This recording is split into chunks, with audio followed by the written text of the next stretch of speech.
de Dieu. Est-ce que vous comprenez? Et c'est pourquoi nous avons dit que nous aurons notre séminaire. L'Église face à la nouvelle société intelligente. Oh oui, les amis, pourquoi ce thème? Et surtout que pour nous à l'Église, nous parlons sur arrête-toi pour ton prochain. Mais pourquoi encore un thème pareil? C'est comme si ça ne concordait pas, il n'y a pas une liaison entre les deux. Non, laisse-moi vous dire que il y a quand même une liaison. À cause des implications de la nouvelle société intelligente qui nous pousse justement d'avertir le prochain.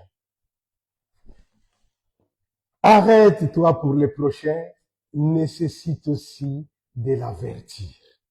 Avertir au prochain face à cette mutation sociétale que nous sommes en train de vivre, ça fait partie de s'arrêter pour le prochain. Et c'est pourquoi, les amis, nous aimerions justement travailler sur ce thème. Et quand bien même que la société intelligente, non seulement qu'il nous offre des bonnes choses parfois, mais nous voulons avertir les autres par rapport aux dégâts que cela peut créer. Aux dégâts. Et laisse-moi vous dire, les amis, non-assistance en personne en danger, c'est une infraction, c'est condamnable si tu n'avertis pas quelqu'un qui est en danger. Et nous, notre devoir comme Église, nous sommes des avertisseurs de la conscience. Nous sommes là pour avertir la conscience des autres. C'est le travail que l'Esprit fait à nous. C'est lui qui avertit à notre conscience pour que nous puissions avertir aussi aux autres. Est-ce que vous comprenez? C'est ça notre rôle. Avertir les autres. Pourquoi? Parce que non-assistance en personne en danger est condamnable. Est condamnable. Et c'est pourquoi nous voulons justement avertir avertir les prochains par rapport à ce que cette nouvelle société dite intelligente nous offre aujourd'hui. Nous offre aujourd'hui. Mais curieusement, l'Église aussi est appelée une nouvelle société, une nouvelle création. Là où il y a une création nouvelle, c'est-à-dire il y a une nouvelle société en place. L'Église aussi, c'est une nouvelle société, une nouvelle création. C'est pourquoi si tu es en Christ, tu deviens quoi? Une nouvelle créature. Tu entres dans la nouvelle création de Dieu. Tu appartiens maintenant à la nouvelle société. Et c'est une société d'alternative. L'alternative, comme j'aime toujours l'appeler. L'Église, c'est une nouvelle société d'alternative. Pourquoi c'est une nouvelle société d'alternative? Laisse-moi vous dire d'une manière brève l'aperçu historique de la création. Vous savez, après avoir créé, Dieu, lorsqu'il a créé, il a mis en place la société dans laquelle nous vivons. Nous avons compris comment cette société a été détruite, comment l'ordre a été troublé. Et il y a un certain monsieur, s'il faut l'appeler ainsi, qu'on appelle le diable, qui est venu troubler l'ordre sociétal. Il est venu troubler l'ordre sociétal. Mais vous allez comprendre aussi que, après ça, il y aura encore quelqu'un qui viendra remettre l'ordre dans la société. L'ordre dans la société. Et c'est pourquoi il y a eu une nouvelle création au travers de qui? De Christ. Est-ce que vous êtes en train de comprendre? Ah oui, mais maintenant avec, bien-aimé, avec la modernité, l'homme est en train de mettre en place ce que nous appelons une nouvelle société intelligente. Une nouvelle société intelligente. Mais pourquoi devons-nous faire face à cette nouvelle société intelligente? Parce que notre thème, c'est quoi? L'Église face à la nouvelle société intelligente. Mais pourquoi devons-nous faire face? Pourquoi? Mes amis, laisse-moi vous dire une chose. Avec les péchés, l'homme est allé trop loin. L'homme est allé trop loin. Il est allé trop loin, pourquoi? Parce qu'il ne veut plus dépendre. Est-ce que vous comprenez? L'homme moderne ne veut plus dépendre, ni être sous l'autorité de qui que ce soit. Vous allez voir ces séquelles même dans nos églises. Des gens qui boudent, des gens qui veulent aussi faire valoir. Donc ça c'est l'image de l'homme moderne. L'homme moderne est là, depuis que le péché est entré, le péché a fait de l'homme un être incontrôlable. L'homme est allé trop loin à cause du péché. À cause du péché. C'est pourquoi, les amis, ne jouons pas avec le péché. Paul a dit ça parce qu'il savait. Par rapport à son corps, comment est-ce qu'il traitait son corps? Durement. C'est-à-dire, quand on dit durement, c'est-à-dire sans négociation. Ne négocie pas avec les péchés. Et c'est ça, traiter durement. Parce que le péché peut t'amener trop loin. Donc, ne négocie pas avec ces derniers. Parce que ça peut détruire ton existence. Et c'est pourquoi, les amis, dans l'histoire des créatures invisibles, je parle bien des créatures invisibles, depuis l'histoire des créatures invisibles, Lucifer fut l'ange principal. Vous connaissez Lucifer, hein? Lucifer fut l'ange principal. Et que, comme l'ange principal que Dieu avait créé,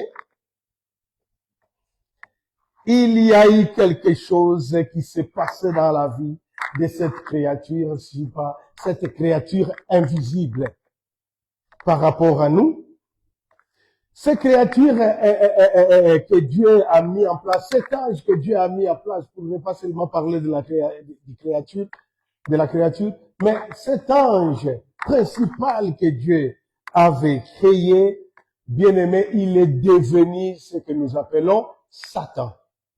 Lucifer, ce n'est pas le nom négatif.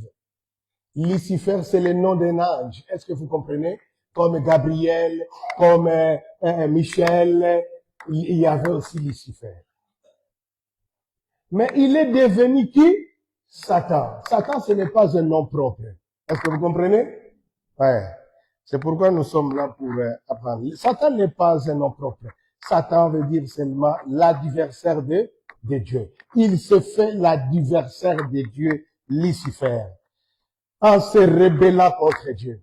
Il s'est rébellé contre Dieu, les amis, pour devenir justement, oui, l'opposant de Dieu. Donc, c'est le premier Satan invisible par rapport à la création invisible de Dieu. L'histoire des créatures invisibles a commencé avec Lucifer, qui était l'ange principal que Dieu a créé, mais qui est devenu Satan, qui est devenu l'adversaire de Dieu. Et c'est comme ça, il s'est rebellé contre Dieu et il est devenu le premier Satan invisible. Quant à l'homme, à son tour, les amis, l'homme aussi va se rebeller contre Dieu, n'est-ce pas? L'homme va s'opposer à Dieu dans les jardins d'Éden. Vous connaissez bien l'histoire. Vous n'avez besoin pour moi de vous rappeler. Mais lui, qui est une créature visible, ce n'est pas une créature invisible. L'humain, c'est une créature visible. Il n'est pas devenu le deuxième Satan. Non. Il n'est pas devenu le deuxième Satan. Malgré sa désobéissance, si pas sa rébellion, il n'est pas devenu le deuxième Satan. L'homme pécheur n'est pas devenu Satan. Ce n'est pas l'adversaire de Dieu. Lui, il a capitulé au contraire. Il a capitulé. Mais pourquoi il n'est pas devenu deuxième Satan? Parce que ce que l'humain va faire, ce n'est pas comme ce que Lucifer a fait. L'humain ne va pas nier l'existence de Dieu.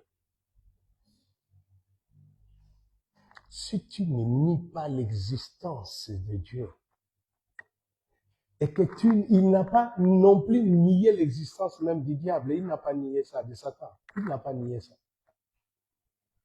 Et c'est ce qui a fait que l'humain ne soit pas considéré comme un deuxième Satan.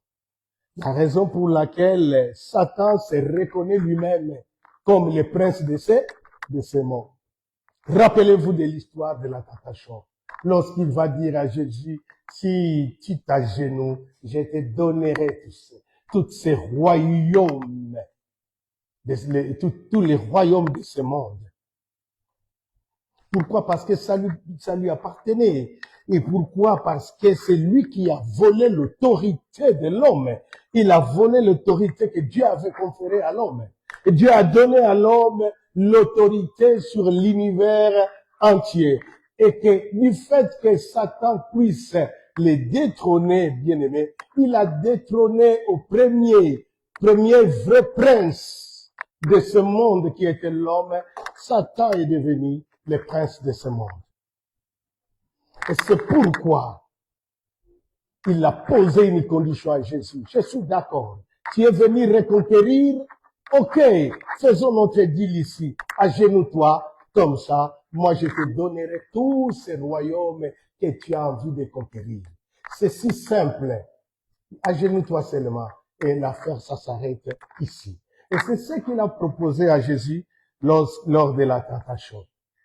C'est seulement pour que nous puissions comprendre que tout ce que le diable, Satan a fait, c'était pour détrôner la personne qui avait reçu toute autorité, toute autorité, oui, de gérer la création. De gérer la création. Dieu a remis l'autorité à l'homme. Mais Satan est venu les détrôner. Malgré le plan divin que Dieu a mis en place pour le salut de l'homme. Mais voilà, les amis, à ce temps moderne, l'homme a décidé de s'affranchir. Vous comprenez ces mots, hein? L'homme a décidé de s'affranchir, c'est-à-dire de se libérer. L'homme a voulu être libre. Vous savez, la manière dont nous prêchons l'évangile aujourd'hui, peut-être ça laisse à désirer. Nous voyons que ce dualisme, nous voyons ces deux forces. Si ce n'est pas la force de Dieu, la force du mal, du diable. Nous voyons que les deux là. Pendant que la Bible est claire, ça nous montre la place de l'humain, de l'homme. Est-ce que vous comprenez? Et c'est comme si nous ne sommes que des ballons, si pas des jouets de ce dualisme. Si tu fais les bonnes choses, c'est Dieu. Si tu fais les mauvaises choses, ça doit être Satan. Et toi, quelle est ta part de responsabilité? Et c'est pourquoi, les amis, j'ai voulu parler de ce thème. Pour tirer les oreilles des chrétiens. Et que nous puissions comprendre que nous avons un rôle à jouer. Ce n'est pas en vain que Jésus a dit que vous êtes le sel de la terre. Cette société, c'est vous qui devez donner le goût à cette société malade. Vous êtes la lumière du monde. C'est à vous que vous devez, oui, éclairer la société. Donner de la vraie lumière à cette société. Cette société qui est dans le manque. Et raison pour laquelle, les amis, l'homme, aussi longtemps qu'il a péché n'est pas devenu le deuxième Satan, mais bien aimé, l'homme a voulu maintenant, je parle bien de l'homme moderne, il a voulu s'affranchir, il a voulu être libre, aussi bien de l'autorité de Dieu que de l'autorité du diable. Il veut la liberté face à Dieu, la liberté face au diable. Et souvent, les cas, nous, les chrétiens, avec nos lunettes, nous voyons que d'une seule manière. Nous pensons que tout ce qui se passe dans ce monde, c'est le diable. Nous oublions l'homme. Nous oublions l'homme. Et c'est pourquoi, une fois, je vous ai parlé sur les 3 adversaires spirituels des chrétiens. Nous avons parlé de quoi? Premièrement, Quel est le premier adversaire du chrétien, si pas de Dieu? La chair. Mais comment vous le négligez? Et deuxième adversaire, c'est le monde. Et troisième adversaire, c'est le diable. Il est en troisième position. Il n'est même pas en première position. C'est la chair qui représente l'humain. Et nous, dans notre manière de vivre le christianisme, c'est comme si l'humain est innocent. Lorsque tu fais ton plan macabre pour aller dans un hôtel, ça n'a rien à voir d'abord avec le diable ni avec Dieu. Le Seigneur viendra t'alarmer. Attention avec ce que tu veux faire. Mais tu t'en fous. Ça n'a rien à voir avec ça a à voir avec toi. C'est toi qui as fait la décision. Tu n'es pas une marionnette du diable ni de Dieu. Si Dieu t'a donné le libre arbitre, si ton Créateur te respecte, à combien le diable? Nous avons vu dans la Bible la méthode du diable, n'est-ce pas? Il n'est pas là pour t'imposer son dictat, non. Il a sa manière de travailler le diable. Il vient d'abord avec quoi? La tentation. Il te tente. Dieu a-t-il dit que après la tentation, qu'est-ce qu'il fait? Il te séduit. Le jour que tu mangeras, tu deviendras comme lui. C'est pour que nous puissions comprendre que, les amis, que ce soit Dieu, que ce soit le diable, personne n'a le droit d'envahir la liberté humaine. Parce que Dieu nous a créés comme ça. Et c'est pourquoi tu dois comprendre que l'humain lui-même aujourd'hui a sa place. Parce qu'il nie l'existence, il n'a pas nié l'existence de Dieu, c'est pourquoi il n'est pas considéré comme deuxième Satan. Mais l'humain, l'homme moderne a envie, il a ses besoins de s'affranchir, d'être libre, d'être libre aussi bien de l'autorité de Dieu et de l'autorité de Satan au travers, par la voie de ce que nous appelons l'athéisme. Je vous ai dit ça dernièrement, si pas l'année passée. L'athéisme, c'est la voie, les moyens par lesquels l'humain est devenu le deuxième Satan. Pourquoi? Parce que par l'athéisme, l'homme a fait ce que le diable a fait. C'est-à-dire nier l'existence de Dieu. Nous sommes devenus les adversaires de Dieu par l'athéisme. Oh oui, nous rejetons l'autorité de Dieu comme l'autorité du diable. Et vous savez, l'athéisme, les amis, c'est l'effort de l'homme de se libérer aussi bien de Dieu que du diable. C'est l'effort que l'homme est en train de faire. Il déploie les efforts pour qu'il soit libre. Il ne veut plus être sous le contrôle de Dieu. Il veut se libérer aussi bien du diable que de Dieu lui-même. L'homme veut tailler son propre chemin. Il veut tailler son propre chemin. Pas quelque chose d'être le ballon dans ce dualisme entre Dieu et le diable, mais lui-même a envie de tailler son chemin. Il a envie de tailler sa route.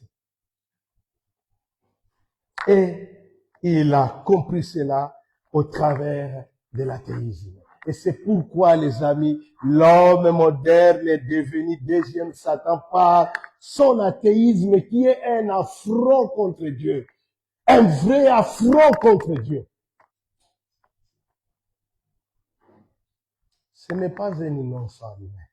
Et surtout, l'homme moderne. En effet, les amis, selon la Bible, le premier Satan qui s'est révolté contre Dieu était une créature invisible, comme je l'ai dit, c'est Lucifer. Et maintenant, selon ce temps de la fin, selon le temps de la fin, le deuxième Satan qui vient de naître dans l'univers, ça s'appelle l'homme, qui est une créature visible.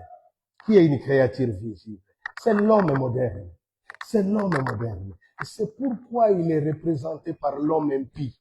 Vous savez, avec l'Antichrist, on parle de l'Antichrist qui ne sera pas un système, qui ne sera pas une société, mais ça sera un homme. Un homme. C'est pourquoi la Bible parle de l'homme impie. Quel est l'autre nom qu'on appelle à l'Antichrist? L'homme du péché. Quel est l'autre nom qu'on lui donne encore? L'homme de l'iniquité. Pour que nous puissions comprendre que la fin arrive, il faut qu'il y ait l'homme de l'iniquité. Regarde seulement comment le monde est en train. Tout ce que nous sommes en train de vivre aujourd'hui, nous sommes distraits. Nous sommes là, Chikabara, Yekebe. Non, les amis, ouvrons les yeux. Regardez tout ce qui se passe dans le monde pour que nous puissions lire les signes du temps.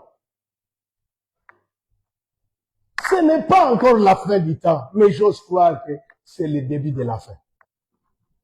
C'est le début de la fin, les amis. Il y a un monsieur qui est en train de tout réussir, entre guillemets. Ça doit nous tiquer. Mais nous sommes tellement distraits. Pour nous, la vie chrétienne, c'est ma spiritualité, et je vais. C'est tellement à voir avec ce que nous appelons l'eschatologie. Les choses de la fin du temps.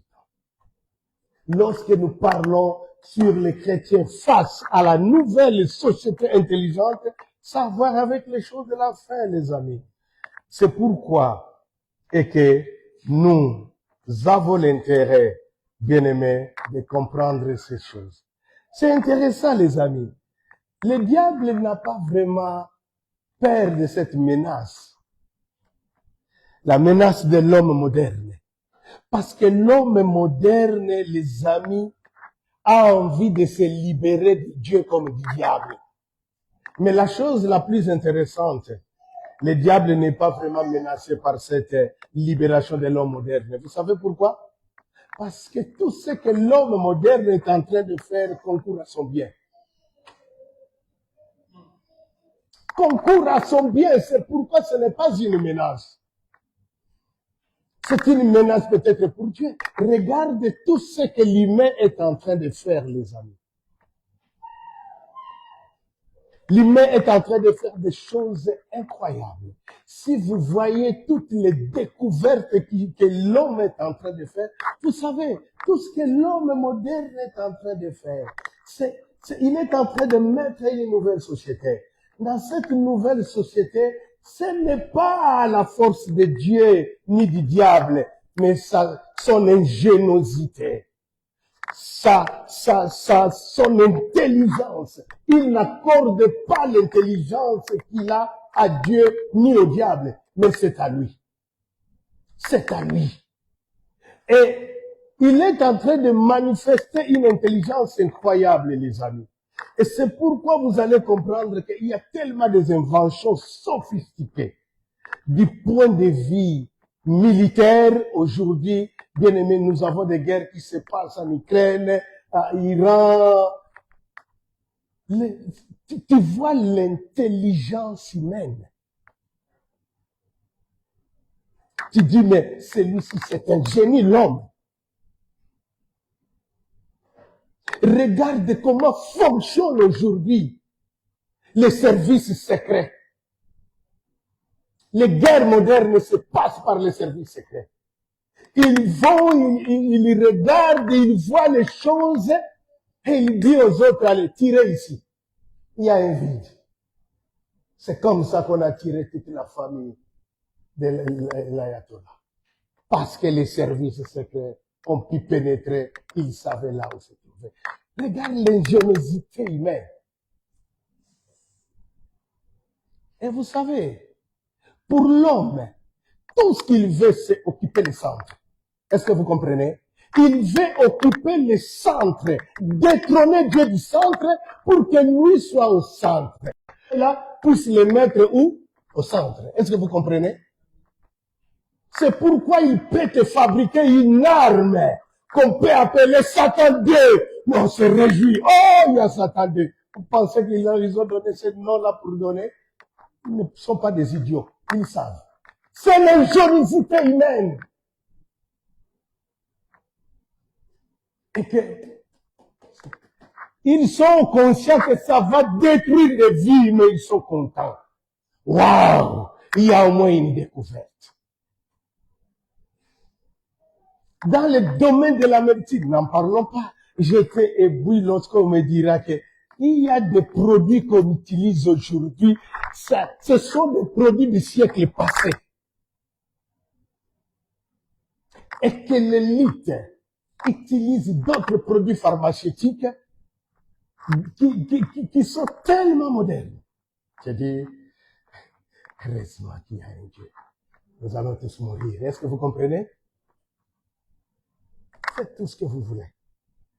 Et ça, bien aimé, nous voyons des bombes, nous voyons tout ce que l'homme est en train de mettre en place.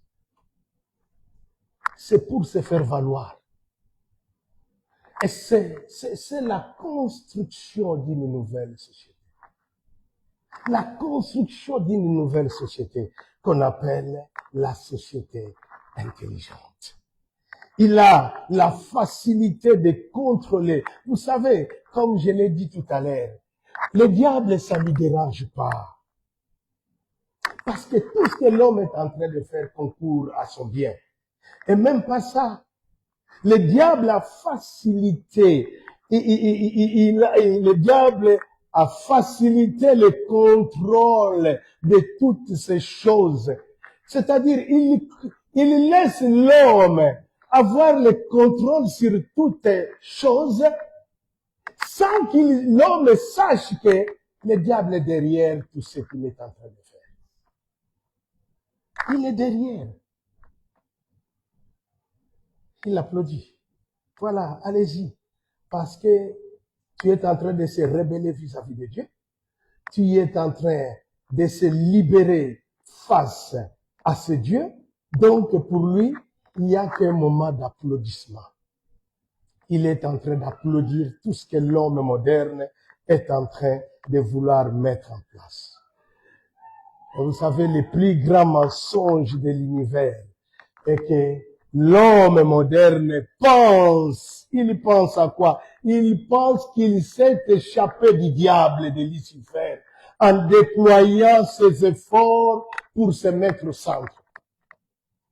Parce que, en d'autres termes, le diable a voulu prendre le centre. C'est pourquoi il a présenté à Jésus. Tout ce que tu vas, tout ce royaume m'appartient. Si tu t'agenouilles, je te le donnerai. Pour que tu remets l'homme au centre. Maintenant, qu'est-ce qui se passe avec l'humain? L'humain pense que c'est lui qui est en train de détrôner le diable. Pour occuper les centres. Occuper les centres. Les amis, c'est quelque chose de terrible qui se passe dans l'univers. Quelque chose de... L'homme croit avoir le contrôle de toutes choses. Il croit avoir le contrôle de toutes choses. Il a oublié qu'il est en train de vouloir tout contrôler grâce à la bénédiction de son parrain. Qui est qui? Le diable. Tu ne contrôles rien humain. C'est l'ennemi qui est derrière, qui est en train de le parrainer pour prendre le contrôle de toutes les choses. Sa manière de vouloir contrôler le monde passe par ce que nous appelons nouvel ordre mondial. Nouvel ordre mondial, c'est la manière que l'homme est en train de mettre en place pour contrôler justement se mettre plutôt au centre. Mais quel est l'objectif de ce nouvel ordre mondial? Nous sommes en train de vivre un temps difficile. Nous voyons que des bêtises de gauche à droite, mais nous, l'Église, nous sommes là des innocents. Nous ne comprenons rien. Pour nous, il suffit que j'ai médité ma Bible, j'ai prié, ça se limite là. Non, le Seigneur ne t'a pas appelé pour ça. Il t'a appelé pour que tu sois la lumière du monde. Il t'a appelé pour que tu sois le sel de la terre. Tu as un rôle à jouer. Pas seulement rester là, lire. Non, tu as un rôle à jouer. Influencer. Mais comment tu vas influencer ce monde si tu n'arrives pas à lire les signes du temps? Comment? Et c'est pourquoi, les amis, l'objectif du nouvel ordre mondial est celui de mettre en place une société intelligente grâce à l'intelligence artificielle. L'intelligence artificielle. C'est dans cette nouvelle société intelligente, c'est l'homme qui est au centre. C'est fou, hein? L'homme est au centre. Et c'est ce qui se passe aujourd'hui. Il veut tout contrôler. Tout contrôler. Contrôler l'économie, contrôler les finances, contrôler la politique, contrôler la religion. Et nous sommes là. Non, il t'a placé là pour que tu saches ces choses et que tu influences autrement. Regardez l'économie mondiale. Les plus riches deviennent de plus en plus riches. Les pauvres ne font que sombrer dans leur crise. Et c'est nous qui serons les premiers à applaudir. Ah, les Américains, mais les Allemands. C'est bien tout ça. Mais bien aimé, l'ordre que Dieu a mis en place est en train d'être piétiné par le nouvel ordre mondial. Ils veulent une nouvelle ordre économique, une nouvelle ordre financier. Regarde ce qui se passe. D'ici peu, vos billets vont disparaître. Vous allez utiliser des cartes. Vous savez, mais qu'est-ce qu'on appelle nouvel ordre mondial? Qu'est-ce qu'on est en train de parler sur une nouvelle société intelligente? C'est-à-dire un groupe de bandits, de personnes, je m'excuse, qui sont en train de décider à notre place, qui font des choses à notre place. On applaudit l'intelligence artificielle. Je vous ai dit, ils peuvent faire de bonnes choses comme des mauvaises choses. Mais aussi longtemps, ces choses mauvaises comme bonnes peuvent les mettre au centre pour eux, le but est atteint. Est-ce que vous êtes en train de comprendre? Le but est atteint. Un groupe de gens qui réfléchissent à notre place. Tu ne réfléchis plus. Ils vont te faire un abruti. Tu entres, tu tapes, papa, les informations sortent. Waouh, mais c'est vraiment la technologie. Hein?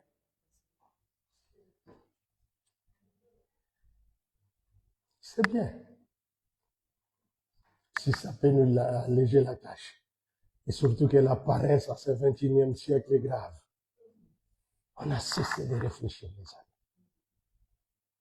Ils veulent mettre une seule religion au monde.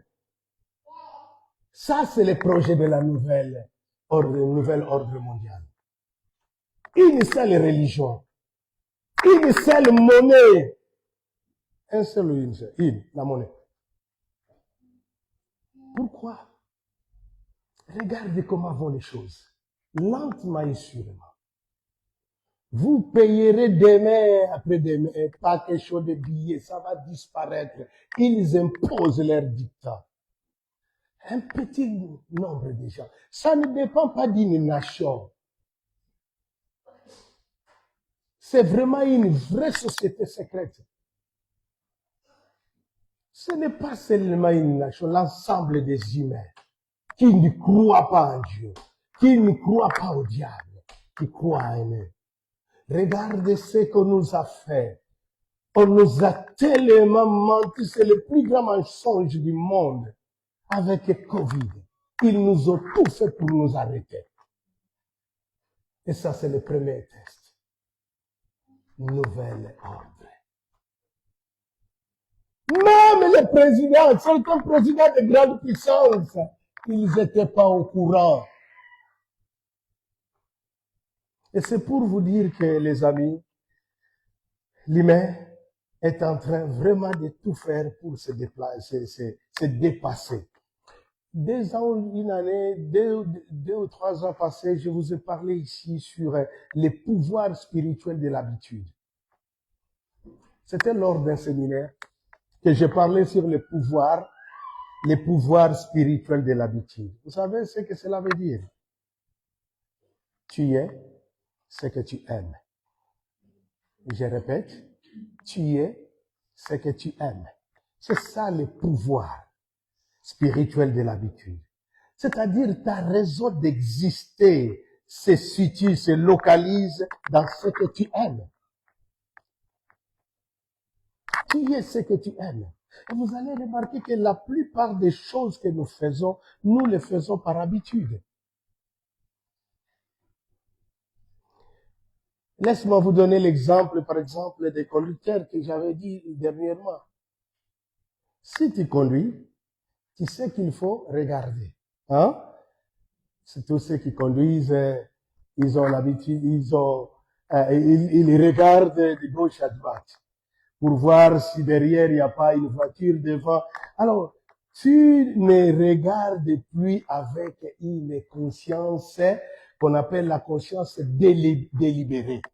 Aujourd'hui, tu ne regardes plus avec une conscience délibérée, mais tu regardes par habitude. C'est devenu une habitude. Le fait que tu es au volant, c'est devenu une habitude que tu regardes le rétroviseur de gauche à droite, même ce qui est devant. C'est devenu une habitude. Et vous savez ce que ça provoque? La conscience délibérée devient une habitude. Et ce sont les choses que nous faisons régulièrement. Comme ce sont des choses que nous faisons régulièrement, ces choses se sont transformées aux habitudes. Aux habitudes. Et raison pour laquelle, les amis, les habitudes, ces habitudes sont devenues nos amours. Les choses que nous aimons. C'est pourquoi j'ai dit, tu es ce que tu aimes. Les habitudes que tu as mis en place se sont transformées à tes amours. Et nous nous tournons autour de nos amours aujourd'hui. Nous nous tournons autour de nos amours. Pourquoi? Parce que ces derniers, les habitudes, c'est toutes ces habitudes auxquelles nous nous tournons, commencent à faire quoi? Commencent à prendre soin. Nous les aimons parce que ça commence à prendre soin de nos besoins. De nos besoins. C'est intéressant.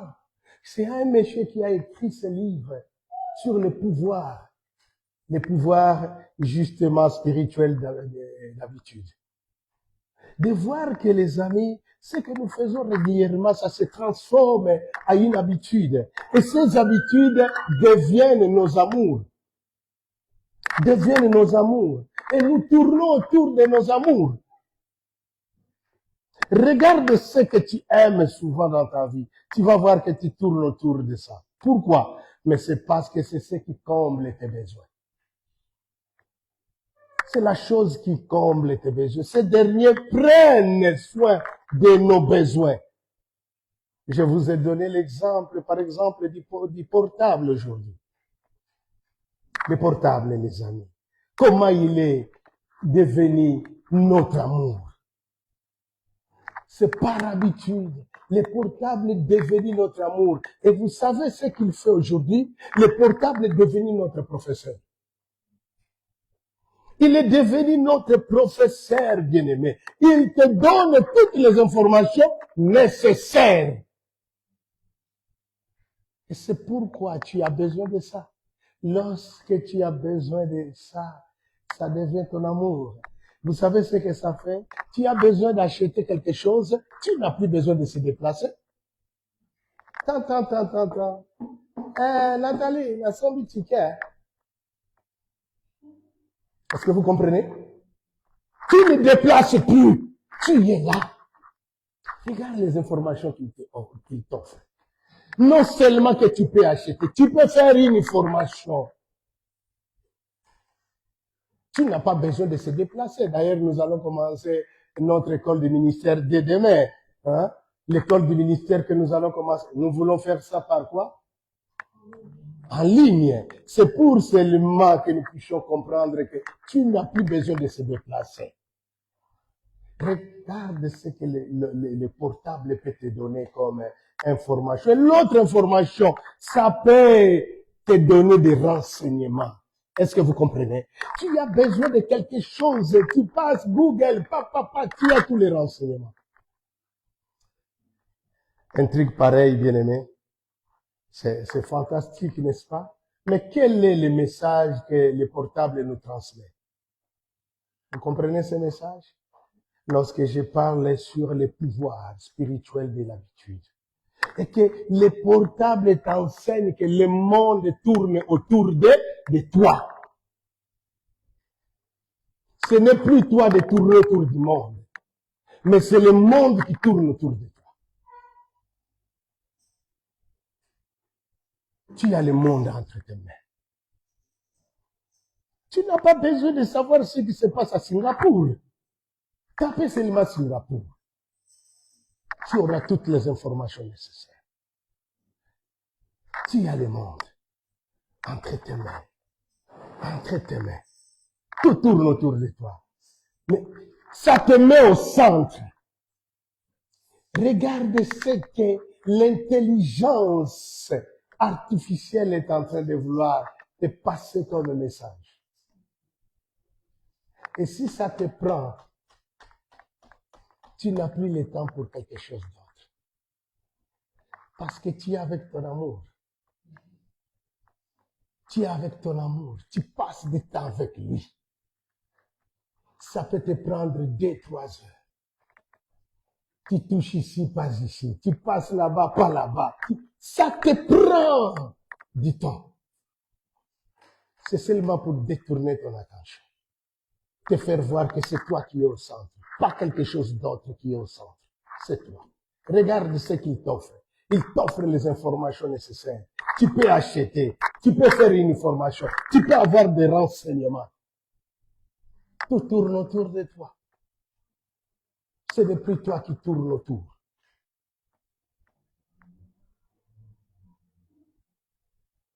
Le pouvoir spirituel d'habitude. Les amis, je me ressusciter, mais laisse-moi vous dire que l'homme occupe lentement et sûrement le centre.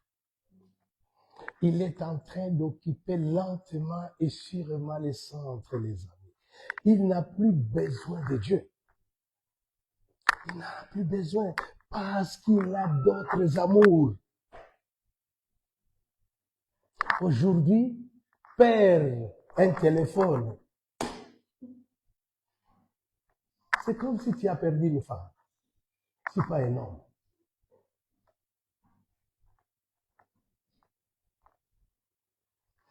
Pourquoi? Parce que c'est devenu nos amours. Qu'est-ce que nous ne voyons pas aujourd'hui? Ça m'a fait rigoler le méchant à taper sa femme. Parce que le téléphone a sonné, il était aux toilettes, il s'est précipité pour aller prendre. La femme avait le téléphone entre ses mains. Et la femme a eu des coups de tête à cause de son téléphone. Comment tu peux toucher à mon amour?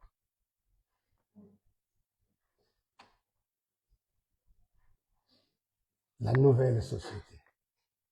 Ah oui. Les amis,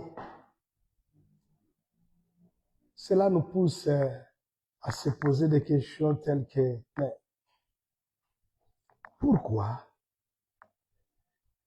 nous voyons dans l'Église des gens dont leur implication dans la vie de l'Église, c'est vraiment médiocre. Tu te poses tant de questions, mais c'est quelque chose seulement de comprendre où se trouve son cœur. Quel est son amour? Qui est d'ailleurs?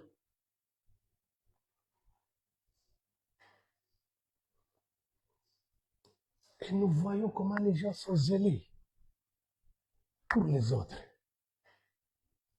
Comme je l'ai dit dernièrement, faisons attention, n'achetons pas l'amour. Veillez, tu ne vois personne. Mais lorsque quelqu'un de l'église, de sa famille ou les parents meurent, tu es capable de dormir 2-3 jours pour acheter l'amour. Les amis, il est temps que nous puissions comprendre que oui, nous avons besoin, bien-aimés, de passer Dieu en première position.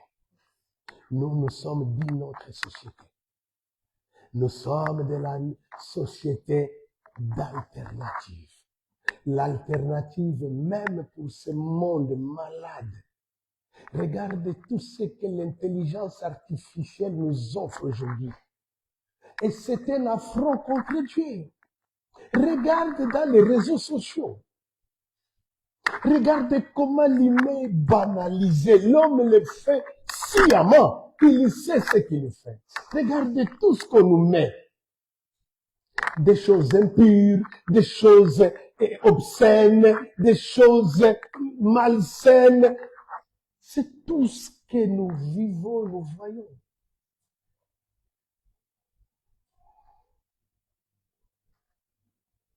C'est seulement pour vouloir détrôner Dieu.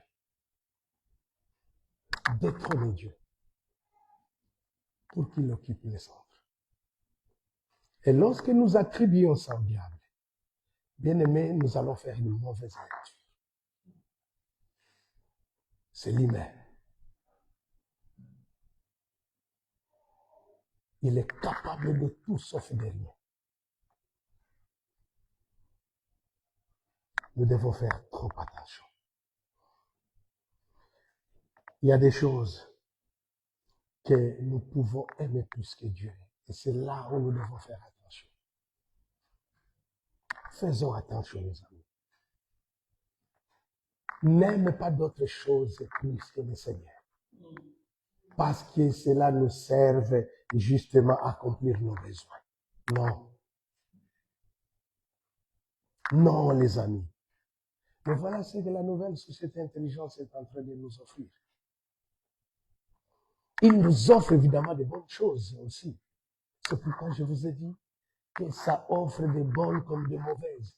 Mais l'essentiel c'est pour que l'homme puisse se mettre au centre. Demain, nous allons parler sur quelque chose qui fut une révélation pour moi. Depuis que je suis devenu chrétien, c'est la première fois que j'ai compris les chapitres 3 et 4 de Matthieu. Et cela m'a amené à comprendre les subordinations de l'Église. Comment l'Église est une subordonnée. C'est pourquoi nous vivons tout ce que nous vivons aujourd'hui. L'Église est devenue un lieu d'amusement. Entrer dans les réseaux sociaux.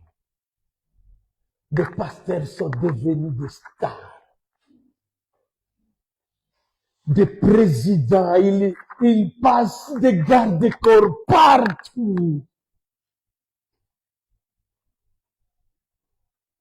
Demain, nous allons parler de ça. Mais j'aimerais vraiment te supplier. Reviens au cœur de l'adoration. C'est toi la lumière. C'est toi le sel de la terre. Donne le goût à ceux qui ont déjà dégoûté la vie. Donne la lumière. La lumière donne la forme. C'est pourquoi grâce à la lumière, comme j'aime toujours le dire, on peut comprendre qu'il y a une fenêtre par ici. Parce que la lumière donne la forme. Mais bien aimé, beaucoup déjà leurs vies sont déformées. Ils ont besoin de retrouver la forme. Et la forme, c'est à toi et moi. Regardez tous ces scientifiques. Regardez pourquoi le monde est en débandade aujourd'hui. On cherche, mais où est-ce qu'ils ont mis leurs bombes nucléaires? Il faut les détruire, tout ça, à cause de la suprématie de l'homme.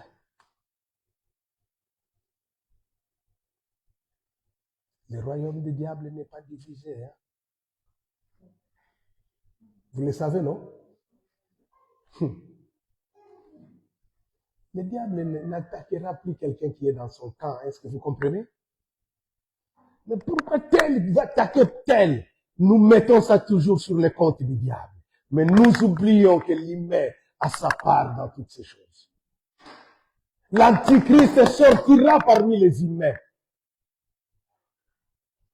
Ça ne sera pas un système, ça ne sera pas un pays, ça ne sera pas un groupe, je ne sais pas de quoi, ça serait une personne physique.